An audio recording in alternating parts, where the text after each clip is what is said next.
So pagka magluluto kayo na ito mga katropa, konting-konting tubig lang ang ilalagay ninyo. Hindi yung overdami yung tubig, maging sinigang, hindi ganun mga katropa ha. Sinigang na ampalaya. Naging sinigang na ampalaya eh, no?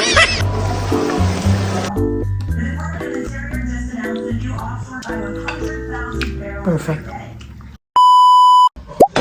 Hi mga ka-chupapis!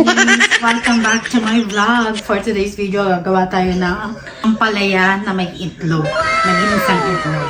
So samahan nyo ako mga ka-chupa. Madali lang to kasi nakikrave ako sa mga gulay at yung mga pagkain ko na madalas kinakain sa Pinas.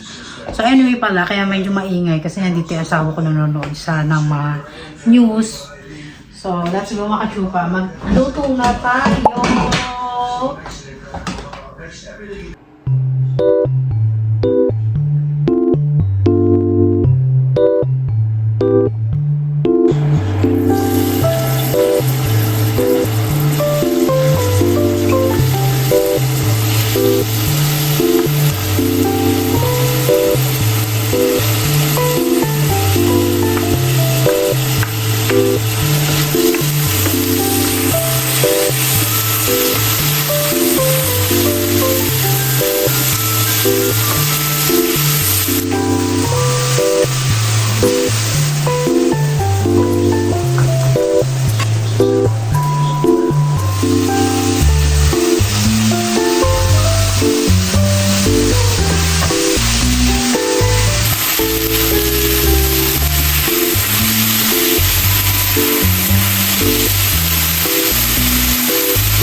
Lagay tayo ng chicken cubes. Magamit tayo ng chicken cubes. Para medyo may malasa naman kahit paano.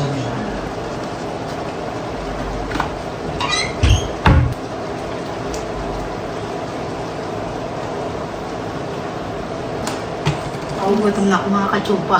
Ang dami kong cravings ngayon. Ang gusto ko, chicken curry, adobo, sinigang. Ang dami kong cravings mga ka-chupa. Hindi ko alam kung bakit.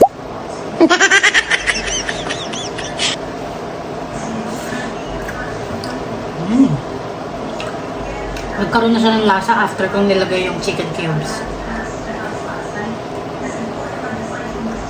So pagka magluluto kayo na ito mga ka-chupa, konting-konting tubig lang ang ilalagay ninyo. Hindi yung overdami yung tubig, maging sinigang. Hindi ganun mga ka-chupa ha. Sinigang na ampalaya. Naging sinigang na ampalaya eh, no? At saka mga ka-chupa, yung kamatis na nilagay ko dito is 2 kamatis lang kasi yun yung natira kong kamatis dito sa ref. So, dapat kung magluluto kayo ng mga ganito, yung mga 3 o 4 na kamatis para mas color orange yung color orange yung kanyang sabaw. Kasi akin, 2 na lang eh, kaya hindi masyadong color orange. Pero kung marami akong kamatis na nilagay, magkukulay orange siya. Diba? Ito mga katsupa, ang ampalaya is very healthy sa ating katawan at very low, pampababa rin siya ng blood sugar.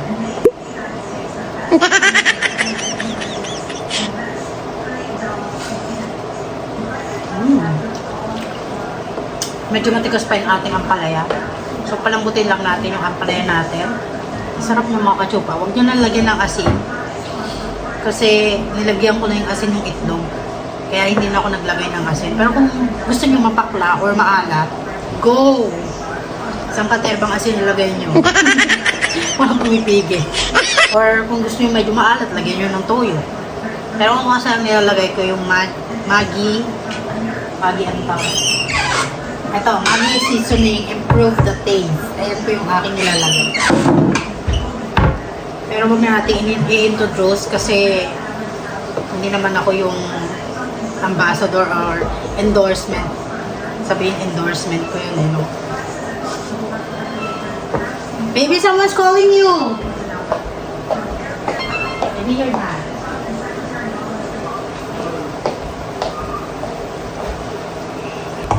Takpan ko kaya.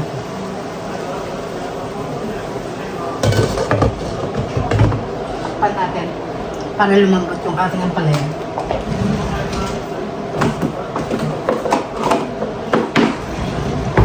Piting ko na muna to para hindi masyadong makalat.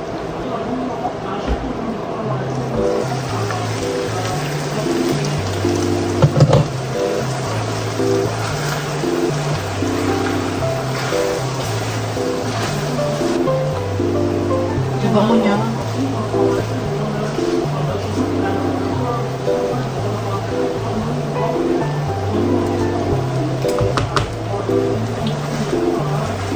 Pwede ka pa? Ulagyan ko pa ng kontek sa bawang.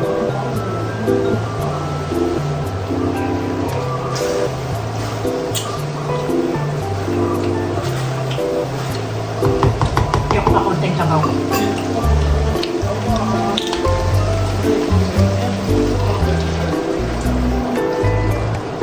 Para lumambot yung ating ampalaya. Kasi medyo matigas pa. So, pakuluan natin siya ng ganyan, mga 5 minutes. Balikan natin. So, habang nag-aantay ako mga katsupa, hugasan na natin to. Para hindi na siya dumami dahil wala tayong heater ngayon. Kasi pag hindi mo hinugasan, dadami. Pag dumami, tatamarin ka maghugas, di ba? Tama? Malamig pa naman ngayon ang tubig. Kanina pala mga katsupa, may tornado malapit dito sa Wisconsin. Lakas ng hangin pero ang araw dito.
Pero ang lakas ng hangin.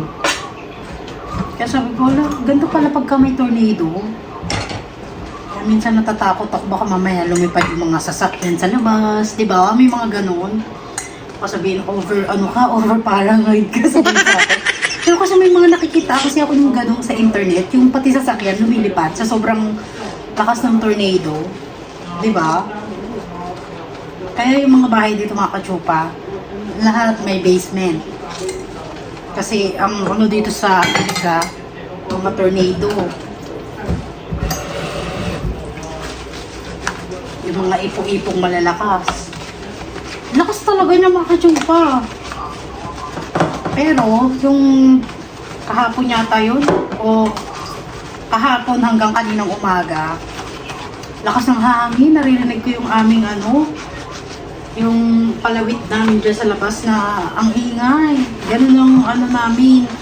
Ganun ang tinitingnan namin pagka malakas ang hangin or malakas ang ayan ang palatandaan namin kung malakas ang hangin, kung maingay yun. Ayun, magdadala kami ng jacket. Ganun. Ayun ang palatandaan namin dito.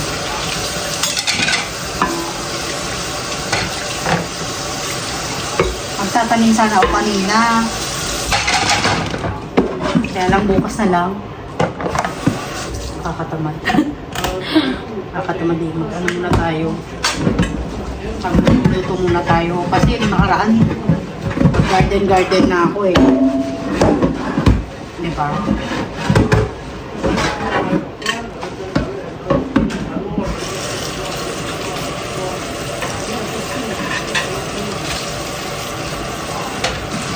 Lamig ng tubig. Naninigas na yung aking kamay. Baka sabihin bakit malamig ang tubig namin. Nasira nga yung aming heater. Hanggang ngayon hindi pa rin naaayos. Ganito pala rito sa Amerika. Pagka nasira daw ang heater, kailangan professional daw ang aayos. Kasi ang heater na gagamitin namin is yung gas. So pagka wala kang alam sa ganun, baka mamaya sumingaw ang gas, ang mangyari, maamoy mo yung gas, habang natutulog ka, hindi ka na maggising. Di ba may mga ganung sistema? So, kailangan talagang tumawag ng magagawa para talaga doon sa na yun. Hindi ko alam, mga kachumpa. Kasawa ko lang magaling sa mga ganyong bagay. Hindi na namin kailangan tumawag ng ganun. Ay, ang mahal pa man din. Nasa $1,700. Mahal na sinisingil nila sa amin, mga kachumpa. Magkano na yun sa peso? Kung wala kang heater, mga kachumpa, magtsatsaga ka na maninigas yung kamay mo habang naghuhugas ka ng plato. Saka pag nailigo ka, magtututbrush ka, maninigas talaga kamay mo.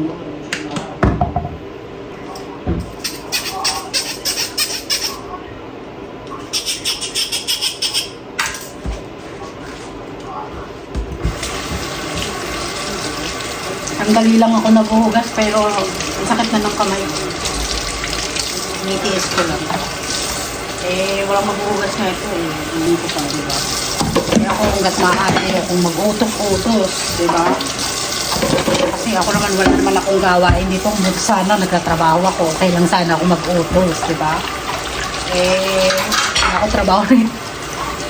Kaya minsan nahihiya rin ako mag-utos-utos dito sa mga taong nandito. Kasi siyempre, hindi naman ako, alam mo yun, yung nahihiya pa rin ako kahit pa paano na malakas naman ako eh, kaya ko namang paghugas, why not? Alam mo talaga?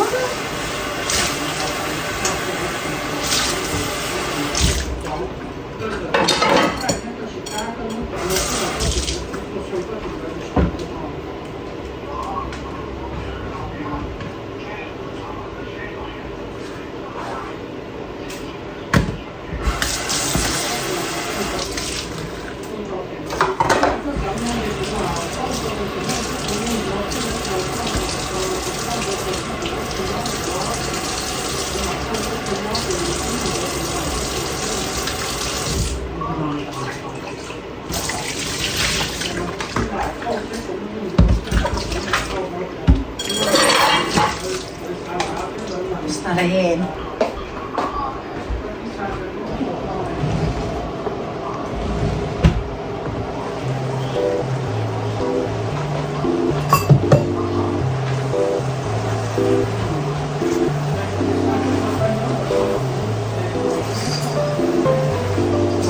Tikman natin.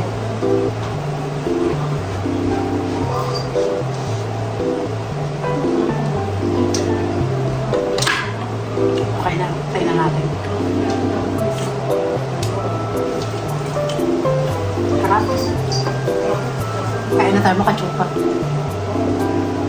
Sandok lang ako dito. Ito yung ating brown rice. Sandokan na natin.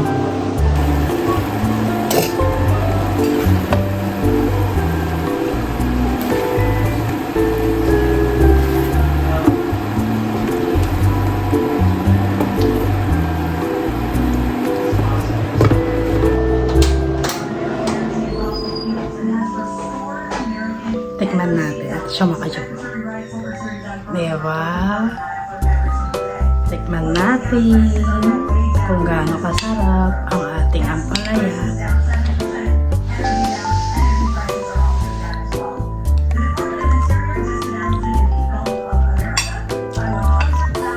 Perfect. Madali lang po gumawa ng ating ampalaya. Kung gusto nyo gayahin to, gumawa na kayo sa inyong bahay, mga kachupa. So, thank you for watching. God bless.